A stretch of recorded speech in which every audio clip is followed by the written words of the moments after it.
Thanks be to God. This morning is the 5th message in this worship series.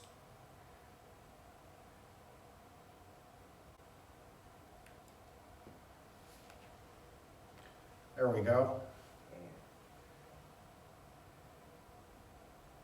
This worship series is called Follow Me.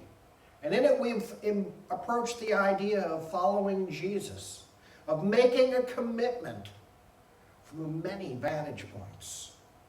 And this week will be much the same, but also a little different. This week we will embrace the idea of service as a response to being healed. In today's gospel text, we read about Peter's mother-in-law being healed. But we also realize as we read those words, or as we listen to those words, that we too have all been healed in some way. We've been claimed. We've been loved. We've been accepted in ways that still surprise us. So a good place for each of us to begin is to consider our own responses to blessing, to the healing that's already taken place in our lives. It's an interesting example that Mark's telling of the gospel brings us here. Peter's mother-in-law, in all of this, doesn't say a single word. But her actions tell a wonderful story of gratitude. Certainly, hospitality was a cultural expectation. But I think we get the sense that her actions were much more than just providing shelter for somebody who's been traveling. As soon as she got to her feet, her first action was to serve. As soon as she came to herself, she didn't take time to think about herself and what was different. She set herself aside so that she could serve others. So today, as we consider that following, what following Jesus looks like, we're going to be looking at what it means to serve one another. But instead of doing so in a way that feels like a call to do yet more in your already busy lives, to give more, to work harder, or somehow fill our overburdened schedules with yet even more things to do, instead of that, I'd like to celebrate service by simply saying thank you. Thank you for the things that you're already doing. And maybe we could take a moment to think about those with whom we've been in fellowship, to realize the countless ways they serve, often in thankless ways. Deborah and I were just talking about some people in the congregation who do things like that just before the service. But remember for yourselves. Bring those images into mind and enjoy the warmth that it brings. But it's not just for us or for our church, but for others who just simply need help as well. Because gratitude is the complement to service. So who is it that we can thank for their service? And how can we help cultivate the gift of a spirit of gratitude for the ones who've gotten used to ignoring, those who've become a part of the background noises in an all-too busy world? That service is going on all the time. Surely it's easy to recognize these people in our church. But if we stop there, we'd be falling way short. How about all those people who have been called essential workers over the course of this last year? Right now, teachers have been in the news a lot. They as a group would really like to get vaccinated before they're forced back into in-person working conditions where there's a greater risk for infection, and not only infection, but spreading a disease. These are the people that most would already consider undercompensated for the work they do. And how about the many healthcare workers that receive far less compensation than the doctors, or the physician's assistants, or even the RNs?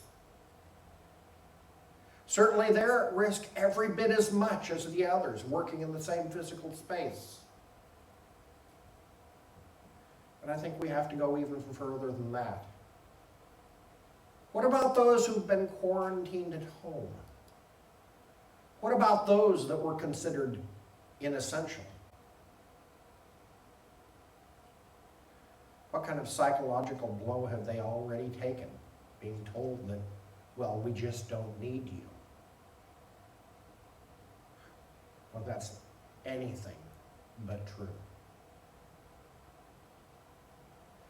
How long may have it been since they heard those words? Thank you. You two are valued and valuable, despite the judgment of inessential. How much would gratitude mean to those people who seem to have been forgotten in today's society?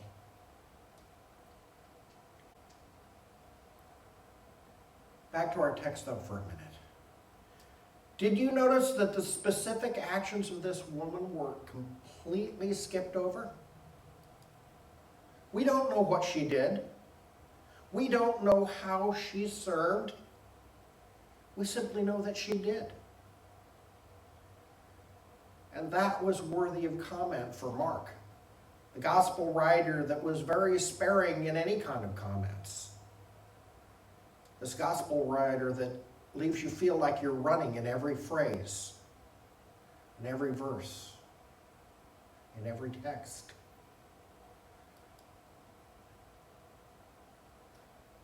Mark could have said, well, she got up, she was well, and she did all of these things. Instead, though, he felt it important to tell us that her response to this gift of grace from Jesus was service. That her gratitude wasn't words, but action.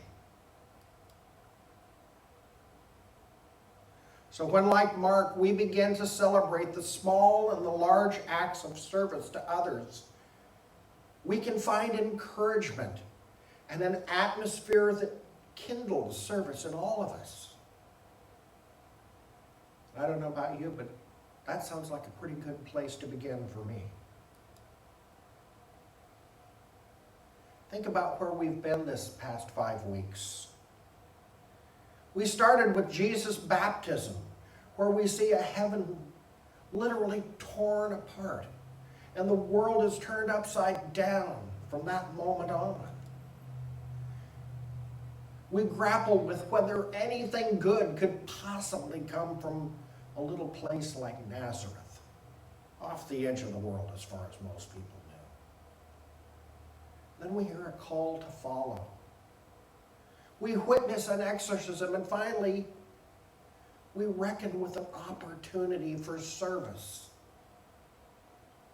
This past few weeks has been a whirlwind journey, one in which we come to feel that nothing is safe, nothing is sacred, and nothing is left untouched. Yet at the very same time, we can see that everything is sacred, and everything is touched and touchable through God's grace. We see that safe isn't even a part of God's agenda. And safety isn't a part of what this Messiah on a mission is worried about.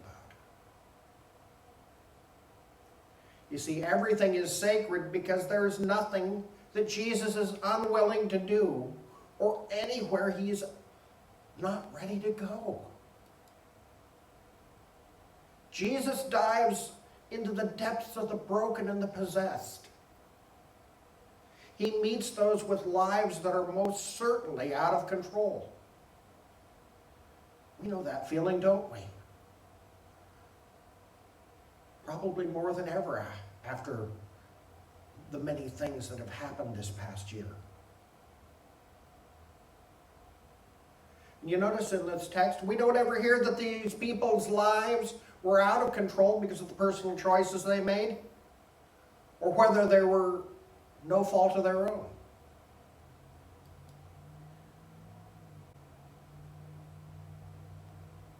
What the community of man finds unclean, instead,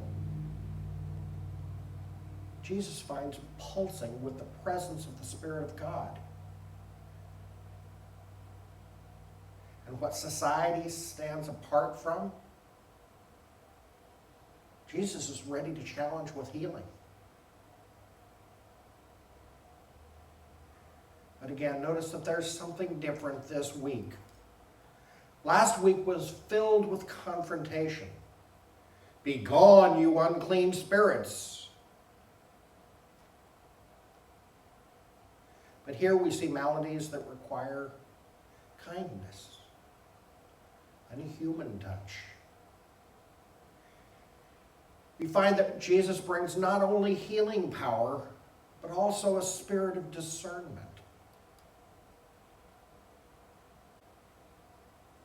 It's not just Peter's mother-in-law, for whom the story seems a bit thin.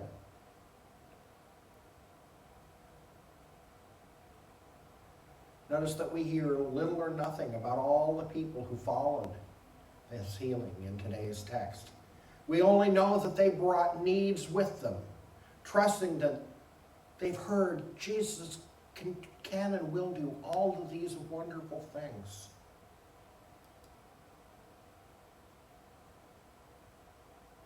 And another thing to note is there's no place where Jesus was alerted to the woman's condition. No one asks Jesus to go check on her. And we don't hear anything like we hear in other places where healing's been accomplished. Nothing like your faith has made you well. And in fact, if you look at all of the gospel text and mark up to this point, all the things that happened, there's really been nothing to suggest that Jesus has the power to heal, except that he does so. There weren't great precedents set. The only thing he had really done in this text was call some people to follow him and exorcised a demon.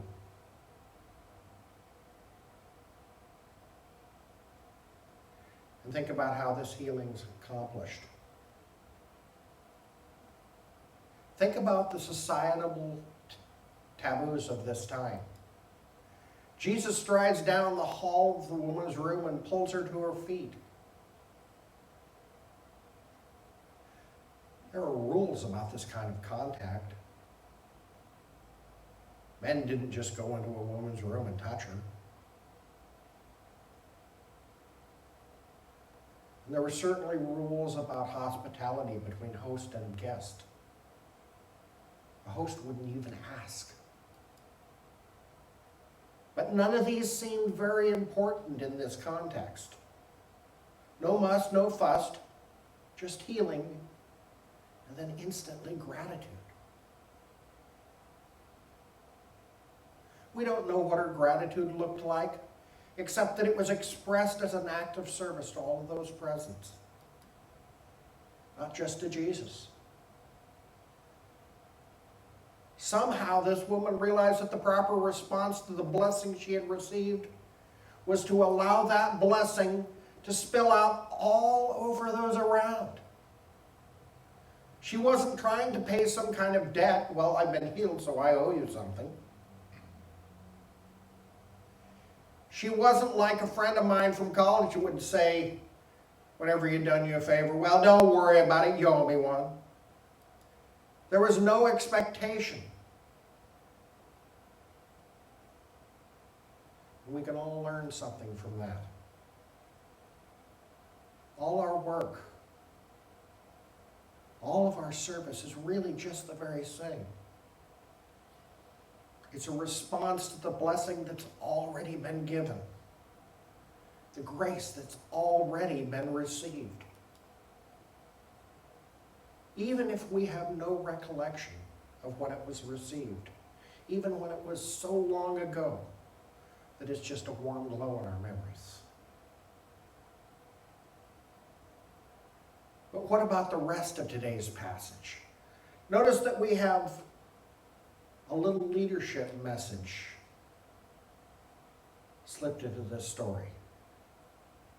Jesus worked late into the night, healing all who came, chasing out demons. But then, early in the morning, he slipped away to pray, to breathe, to connect with the very strength and the source of that strength. Jesus wasn't doing these things alone. And he needed to take time to be ready for what was yet to come. Notice the rest of the message when the disciples find him. Where did you go? Everyone is searching for you. There are more people to be healed, more demons to be chased out. But what do we hear instead from Jesus? Jesus left. He left this needy crowd, but why, we think? Why is it that he left? It just doesn't feel right to us when he had more to do. Certainly it doesn't sit well with us today.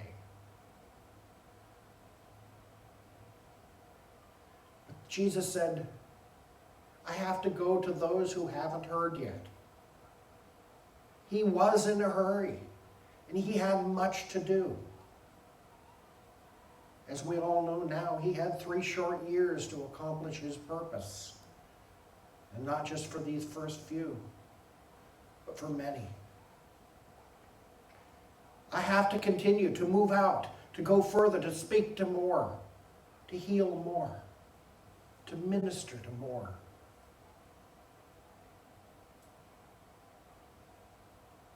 But what about the people who all were already in, the ones who had been searching for just a moment of his time? Do we somehow get the idea that they don't matter?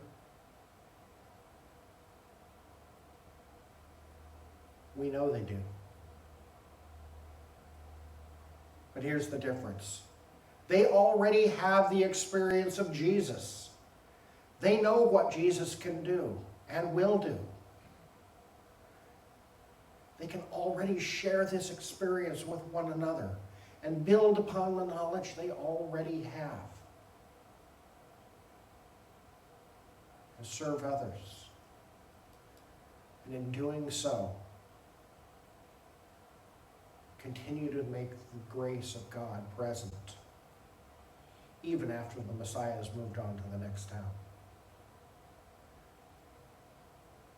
See, even early in his ministry, Jesus understood that there was a sense of urgency about what it was that he had to do. Mark captures this sense of urgency in his own prose. He doesn't dwell on any of these things because he knows that this was urgent, that things had to happen quickly so that all could come to know. Jews and Gentiles alike had to know what Jesus was bringing. And we, like those early followers, and like Jesus himself, We have service that's both urgent and important to carry out. At the very heart of being a disciple of Jesus, then and now, is a life of service and of gratitude. There's never been anything really controversial about that idea. And like this woman in our story today, we don't do it out of obligation. We don't do it to be recognized as special somehow.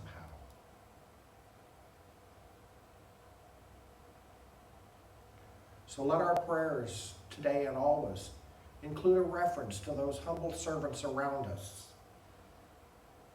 Let our confession be of how we've overlooked the presence of Christ in a simple act of giving and service right in front of us. And let our response be that of the one who serves unmentioned, because the undeserved grace already received. A grace that we recall with a simple meal, shared by those who've already chosen to follow the one who calls.